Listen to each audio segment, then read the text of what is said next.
So as I mentioned many times before, saying that you want to get into cybersecurity is like saying that you want to become an attorney, or even like you want to become a doctor. That's great. You want to be a doctor. What kind of doctor do you want to be? Do you want to be a podiatrist? Do you want to be a general physician? Do you want to be a surgeon? The same thing goes for cybersecurity. What area of cybersecurity do you want to get into? So there's many options. You have like governance, risk, and compliance, which is a popular one. You have penetration testing and ethical hacking. That's probably the most popular. But one thing I want you to understand is that everybody wants to do that when they start out. Very few people who are beginners get to start out in penetration testing. Another option, and that I've seen very popular, is identity and access management. This is a role that I've spent, or a position that I've spent time in. It's in my opinion, very interesting. It's also one of the better paying cybersecurity jobs.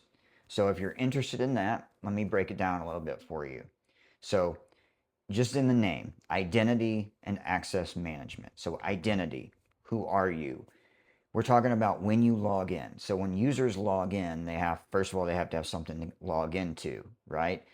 When you log into something, usually online, you either use a username or you use an email address. On corporate networks, typically you're using a username, and we call that a SAM account name. That is an attribute name for a username. Sometimes we use an email address, and in the corporate world, we typically call that the user principal name, which is also the attribute name. I'll break that down a lot later. But anyway, we're talking about the identity. Who are you, right? So you're logging in with something.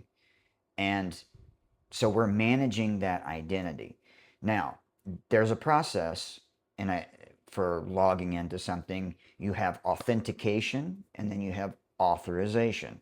Authentication is you logging in with the correct password, and if you get prompted for it, a multi-factor authentication code, right, of some type of multi-factor authentication, which means it's verifying you are who you say you are using the password and something else.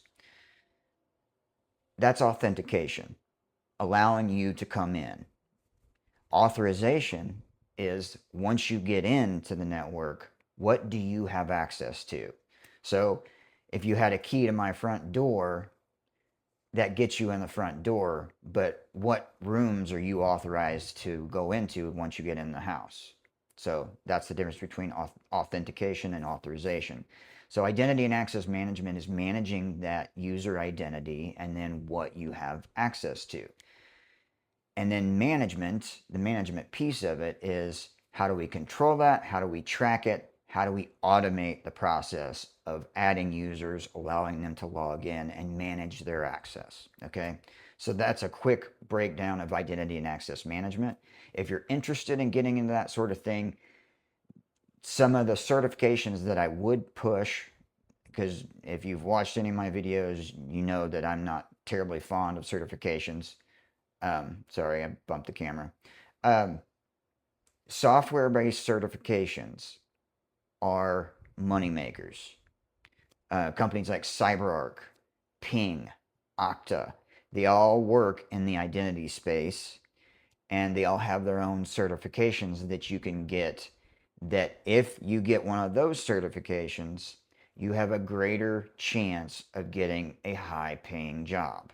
Okay, it is still going to require a little bit of experience on your part, but yeah, that's, if you're looking for money, software vendors they throw it at you. Okay, so that's identity and access management.